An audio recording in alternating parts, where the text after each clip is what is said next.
अधिक व्हावं. एक अलौकिक सौंदर्य होते.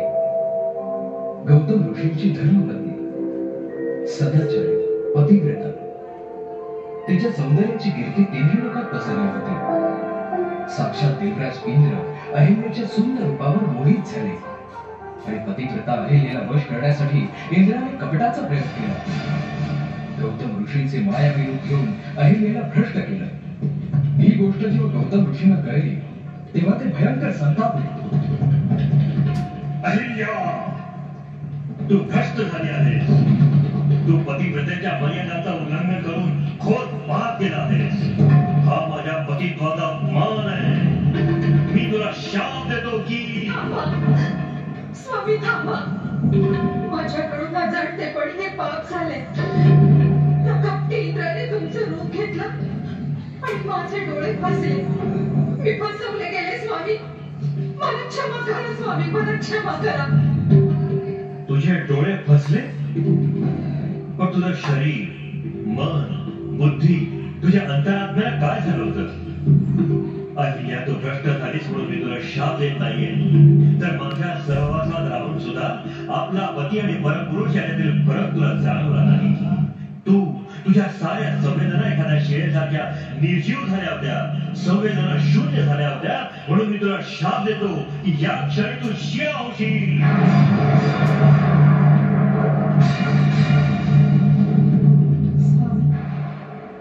आपण माझे परमेश्वर आहात. आपण दिलेल्या शापाचा आपली आज्ञा समजून मी स्वीकार करते. पण स्वामी, मला शिळा होण्याचं दुःख नाही. दुःख आहे ते आपल्या वियोगाचं. पुनरपी आपली सेवा करण्याचं सद्भाग्य मला मिळावं म्हणून मी आपल्याकडे उशाप मागते. मला उशाप द्या प्रभू, मला उशाप द्या. अहिल्या, रागाच्या भरात तुला शाप देऊन मी भयंकर चूक केली आहे. आता माझे शब्द मला परत घेता येणार नाही. पण मी तुला शाप देतो की त्रेतायुगात भगवान विष्णू श्रीराम होऊन अवतार घेतील, तेव्हा त्यांच्या पवित्र पदस्पर्शानं तुझा उद्धार होईल. तू शापमुक्त होशील. भगवान विष्णू, श्रीराम, श्रीराम श्रीराम श्रीराम श्रीराम. आणि सुरू झाली प्रतीक्षा. युगानुयुगांची प्रतीक्षा, प्रदीर्घ प्रतीक्षा पर्व. एक अंतहीन चिरंतन प्रतीक्षा. अहिल्या शिळाहून तपश्चर्या करू लागली. एकच ध्यास की केव्हा ती पावन घटिका येईल जेव्हा श्री विष्णू राम रूपात येतील आणि आपल्या दिव्य पदस्पर्शाने माझा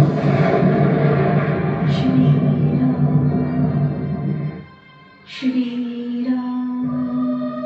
तपश्चर्या सुरूच राहिली आणि अखेर ती घटिका येऊन ठेवली. श्रीराम लक्ष्मणासमवेत तिथून जात असताना एकाएकी श्रीराम श्रीराम या नाम जपाचा सुमधुर नाद कानावर येऊ लागला. आश्चर्यचकित होऊन लक्ष्मणाने विचारलं, हे बंधू, तुम्हाला श्रीराम श्रीराम अशी नादधून ऐकू येते का, की मलाच तसा भास होतोय? नाही लक्ष्मणा, हा भास नाही. महासती अहिल्या इथे शिळा रूपात आपली वाट पाहत आहे, तपश्चर्या करीत आहे. आपल्या मुक्तीची, उद्धाराची प्रतीक्षा करत आहे. हा त्यांचाच आवाज आहे. लक्ष्मणा, पहा, मी या शिळेला पदस्पर्श करून महासती महापतिव्रता अहिल्याला कलंकातून, शापबंधनातून तिचा उद्धार करत आहे. श्रीराम पुढे झाले.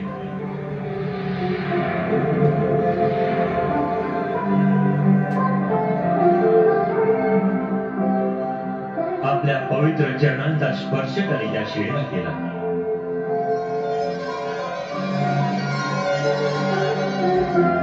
आणि चमत्कार झाला. विजांचा कडकडाट झाला, प्रचंड आवाज झाला आणि दुसऱ्या क्षणी त्या शिळेच्या जागी महासती अहिल्या दिसू लागली.